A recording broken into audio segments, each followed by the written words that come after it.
curso Ciencias Políticas y Sociales, junto con la Red Interamericana de Educación en Administración Pública, INPAE.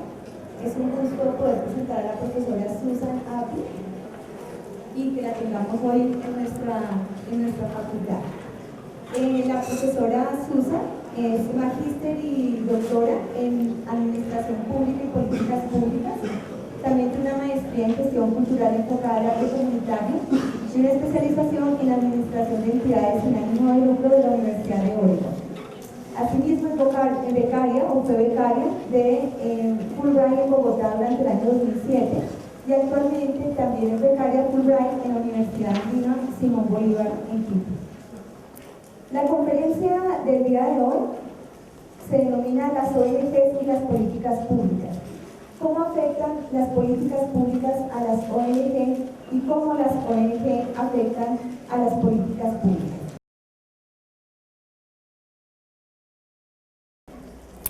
El término mapeando ha generado mucha atención, no solamente en las políticas públicas y las ciencias sociales, pero también en las investigaciones enfocando en la sociedad civil y los estudios de entidades sin ánimo de lucro. Mapeando la sociedad, le voy a dar como una definición, incluye los esfuerzos para juntar y cotejar información sobre la sociedad civil, volviéndose cada vez más accesible al público por la información tecnológica. La presente investigación, o las partes de las investigaciones mías, sitúa una herramienta política sobre cómo los gobiernos desean participar en el proceso de mapear a la sociedad civil, la cual se puede llamar el registro de las organizaciones de la sociedad civil. Yo digo las organizaciones de la sociedad civil es porque en el contexto de Ecuador, lo que voy a hablar hoy día, están más y más usando este término más que las ONG, ¿no? Entonces, se puede decir, este registro trata de definir y regular a la sociedad civil. Registro único de organizaciones de la sociedad civil, los efectivos del registro y ahora su página web son la recolección de datos, regulación de las organizaciones de la sociedad civil y el fomento de sinergias entre los esfuerzos de gobierno y de las organizaciones de la sociedad civil. Bueno, el registro espera ofrecer un espacio para vincular la esfera pública y la sociedad civil, para fomentar más oportunidades en la implementación de las políticas públicas, más enfocando en las políticas sociales. Muchos temas relacionados con la gobernabilidad y el desarrollo en los contextos de Ecuador y Colombia. Bueno, un resumen del estudio. Okay. Además de entender mejor la herramienta política de los registros y su papel de mapear la sociedad civil, mi investigación examina en qué medida las organizaciones de la sociedad civil apoyan y participan en los registros, ¿no? Entonces pregunto, ¿para qué el gobierno está implementando un registro y cuáles son sus intenciones y cómo son interpretadas las intenciones por las organizaciones de la sociedad civil? Y qué implicaciones, esperadas o no, puede tener un registro en el desarrollo de la sociedad civil y las relaciones entre la sociedad civil y el Estado y en la implementación o formulación también de las políticas públicas. Las organizaciones de la sociedad civil apoyan y participan en los registros, pueden modelar o construir la sociedad civil.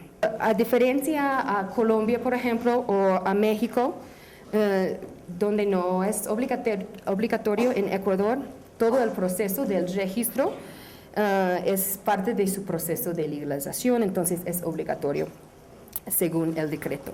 La metodología cualitativa he tomado como base las tres literaturas ya he mencionado, estudios de las políticas públicas, estudios de entidades sin ánimo de lucro y estudios de desarrollo. Asimismo, recolecté varios datos para avanzar mis argumentos, claro. Primero, recolecté estadísticas del gobierno sobre la sociedad civil en cada contexto para mostrar cuantitativamente cómo el gobierno percibe la sociedad civil.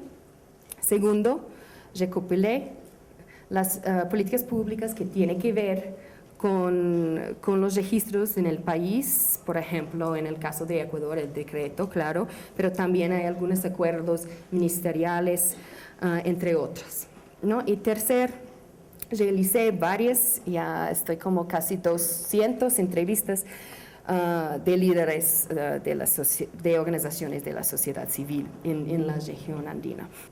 La idea de las metodologías cualitativas es interpretar los procesos sociales, económicos, políticos y culturales. En las metodologías cualitativas, la investigadora tiene que reconocer del papel central del lenguaje, ¿no?, y del discurso en la investigación en las ciencias sociales o en las políticas públicas, y su parte como investigadora misma, ¿no? Entonces, las técnicas interpretativas están siendo usadas para describir y decodificar el fenómeno, en este caso del registro y el proceso de mapear y su influencia en la sociedad civil. Eso es clave. Las técnicas interpretativas buscan determinar el significado del fenómeno, no solamente cuantificarlo, ¿no?, para conocer la percepción de los objetivos, lo que tienen de su realidad, ¿no? Eso es importante. Entonces, para mi estudio, me conviene enfocarlo un poquito, mucho, en metodologías cualitativas. ¿Por qué? Bueno, en mi campo de políticas públicas, o en nuestro campo de políticas públicas, hay una historia muy fuerte de la perspectiva de la lógica positiva, ¿no? Y es decir, el uso de metodologías de ciencias exactas que son para el mundo físico. Sin embargo, sabemos, yo creo, que eso no funciona, según varios investigadores de las políticas, como dicen. Me di cuenta que había una variedad en cómo las organizaciones están interpretando y experimentando los registros, ¿no? Entonces, lo que pasa es como ya empecé a ver como estas comunidades interpretativas, ¿no? Eso describe Llano así. O también usan el término marcos interpretativos. Para situar mi estudio en uno de estos tipos de análisis, yo aplico este frame analysis, ¿no? Análisis de marco. Durante mi primer paso de codificación, abiertamente organicé los entrevistados en 3 comunidades interpretativas, ¿no? La pregunta en este rama de estudio es: ¿cómo están influyendo los cartógrafos y sus mapeos al significado a la sociedad civil en el contexto dado? Estoy haciendo significado, eso en inglés es meaning making, en el centro del estudio para reconocer la multiplicidad de las realidades que existe dentro del ámbito de mapeando la sociedad civil. Entonces, presento una tipología de actores quienes están mapeando lo que he realizado en mis investigaciones en estos 6 años. Entonces, voy a explicar cómo son 5 según mi trabajo. Bueno, los dos primeros son comunidades de investigadores. Primero, comunidades de investigadores o académicos que mapean la sociedad global para captar una sociedad que no está confinada por fronteras nacionales ni regionales, ¿no? También, número 2, comunidades de investigadores que mapean la sociedad civil en contextos específicos, generalmente a nivel nacional, para comparar las sociedades civiles por sus composiciones, también por su fuerza y incidencia, ¿no? 3 instituciones donantes y internacionales que mapean para determinar alianzas posibles con la sociedad civil, generalmente en el campo de desarrollo.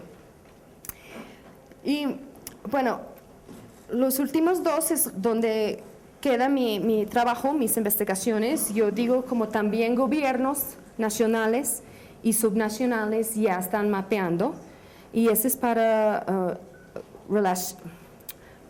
racionalizar, qué pena, las organizaciones de la sociedad civil para regular, para mejorar las rendiciones de cuentas y o para fomentar la colaboración, para mejorar eficiencia, efectividad en la provisión de bienes y servicios públicos. Y finalmente, organizaciones sombrías generalmente que mapean también para racionalizar organizaciones de la sociedad civil y también para desarrollar regímenes de autorregulación y o para crecer la legitimidad pública. Okay. Bueno, entonces ya saben estos tipos de mapeos. Entonces, ¿pero qué son los mapas? ¿Para qué es importante entenderlos? Bueno, la existencia de los mapas de las organizaciones de la sociedad civil explica el uso de un mapa más allá de cartografía, por ejemplo, más allá de comunicación de información espacial, ¿no? Los mapas de sociedad civil son ejemplos de mapas como herramientas de comunicación en el ramo de ciencias sociales y análisis de políticas públicas. Y Pickles, otro académico, lo llama un giro espacial en las ciencias sociales. ¿Cómo se comparan los mapas del gobierno y del colectivo? Seguro, un mapa singular es solamente uno de un gran universo de mapas que se puede derivar por el mismo contexto. Ya sabemos esto de los académicos. Mapas son representaciones de relaciones transformando un mundo tridimensional a un mundo bidimensional, ¿no? A pesar de que los mapas son símbolos de autoridad, pero son cuestionados muy poco. Y para que entendamos los mapas en el caso de Ecuador, he explicado ya sus intenciones de cada uno, ¿no? Y los 2 mapas recolectando datos para racionalizar organizaciones de la sociedad civil y más allí sus objetivos de los mapas desarrollados por gobierno y el colectivo son variados. El mapa del gobierno tiene el objetivo para regular y también, mientras lo del colectivo tiene el objetivo de autorregular. También el RUSC, aunque un grado pequeño, busca fomentar colaboraciones entre organizaciones y el Estado y otros sectores, mientras el mapa del colectivo busca aumentar la legitimidad con el público, ¿no? Entonces, pregunto, para empezar, no empezar ahorita, pero para dar un ejemplo de comparar, ¿cuántas organizaciones están mapeadas?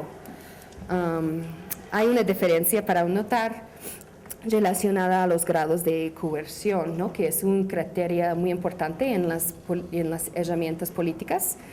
¿A qué grado es la participación en el proceso de mapeo obligatorio o a qué medida está la participación animada o desanimada?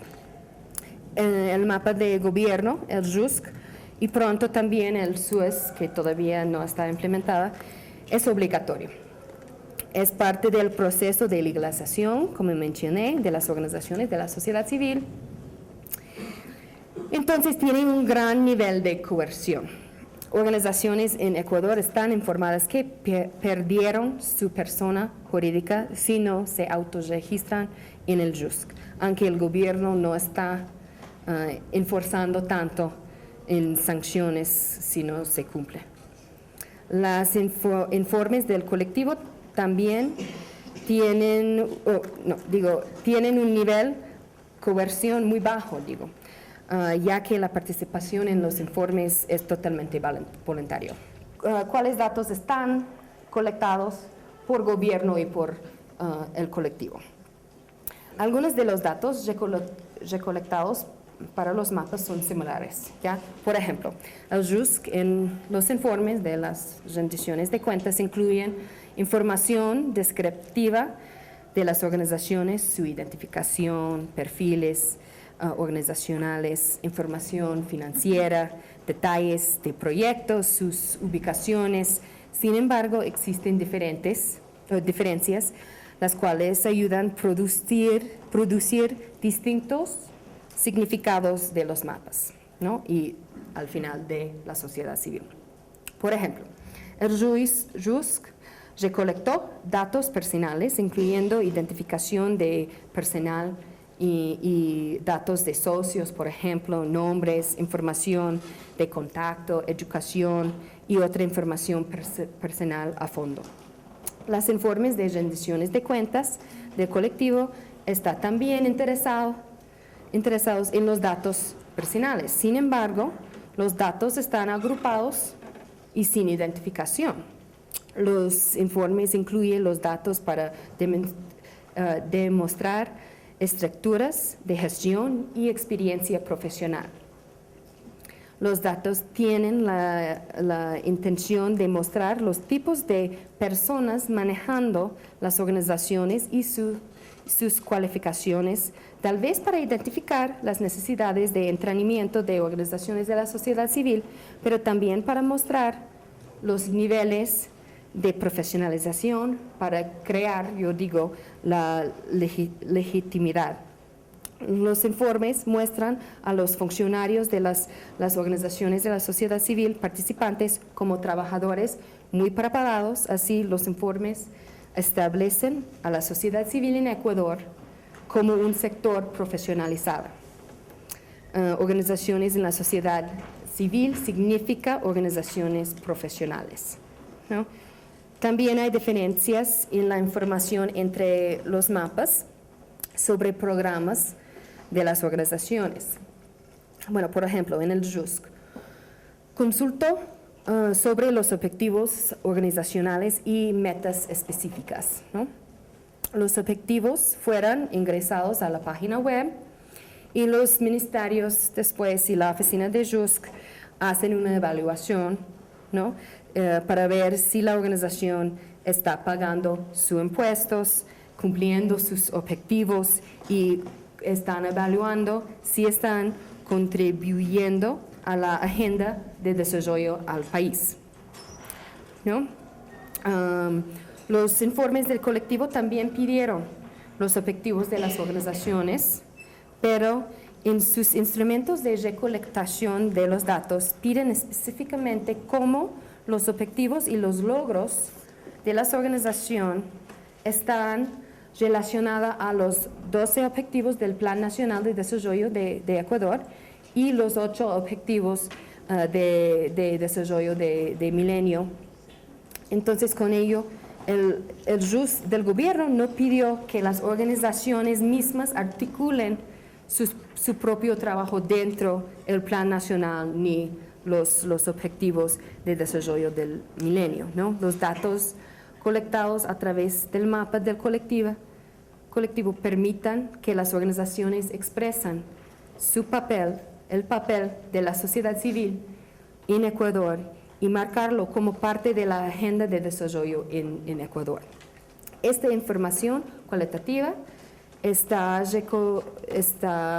recolectada para ayudar y apoyar el emergente argumento del colectivo que las organizaciones de la sociedad civil están contribuyendo al desarrollo del país. Para el mapa del colectivo, organizaciones de la sociedad civil, significa organizacionales profesionales que sí complementan el trabajo del gobierno y su agenda de desarrollo. Bueno, entonces, para como ya empezar a concluir un poquito. Bueno, al final, ¿qué significa producen los mapas? Bueno, no es mi intención el descifrar qué significado más representa la sociedad civil en Ecuador. Más bien deseo iluminar las realidades pintadas a través de cada uno de los mapas, entendiendo cómo los mapas de la sociedad civil, el RUSC y los informes se hacen como herramientas para comunicar un significado de la sociedad civil, lo que dice Wood como función discursiva. A través del RUSC, sociedad civil significa organizaciones racionalizadas, legalizadas y reguladas, cuales trabajan en sinergia con el gobierno en los objetivos nacionales de desarrollo, ¿no? La sociedad civil en los mapas del colectivo significa organizaciones profesionales autorreguladas, trabajando en los objetivos de desarrollo similares al gobierno, complementando al gobierno, pero no dirigido por gobierno, ¿no? Entonces, los académicos críticos nos han advertido que un mapa es solamente una de muchas representaciones, una estrecha de visión o realidad selectiva, ¿no? Como algunos académicos enfocados en la sociedad civil más y más abogan por mapas mejores, también es importante que entendamos los discursos, los significados que son producidos por los mapas. Como resulta del estudio, la pregunta en Ecuador que parece adelante, en mi opinión, entonces es cuál de los mapas comunicará más autoridad y será el discurso dominante sobre el significado de sociedad civil. ¿Continuaron los mapas para existir conjuntamente o tal vez llegando a influirse entre cada una, o tal vez el significado de un mapa puede ser más aceptado en el concepto de Ecuador?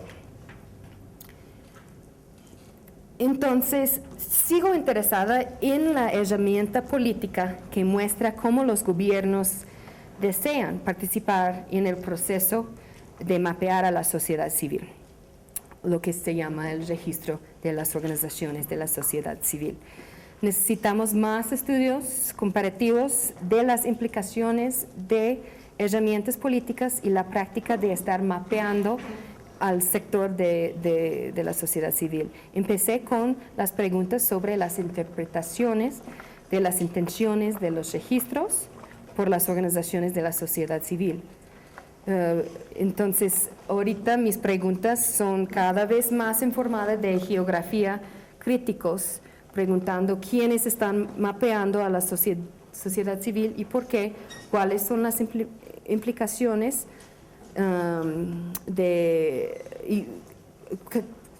cuáles son las implicaciones y sus variedades, por ejemplo, de los gobiernos versus de las organizaciones de la sociedad, por ejemplo, y los otros actores que mencioné antes, como comunidades de investigadores, organizaciones donantes o internacionales como World Bank y IMF, o Banco Mundial y otras. ¿Y qué discursos y significados a la sociedad civil son producidos en contextos como Ecuador y Colombia? Y sí hay implicaciones a las políticas públicas, no solamente en la implementación, pero también en su formulación.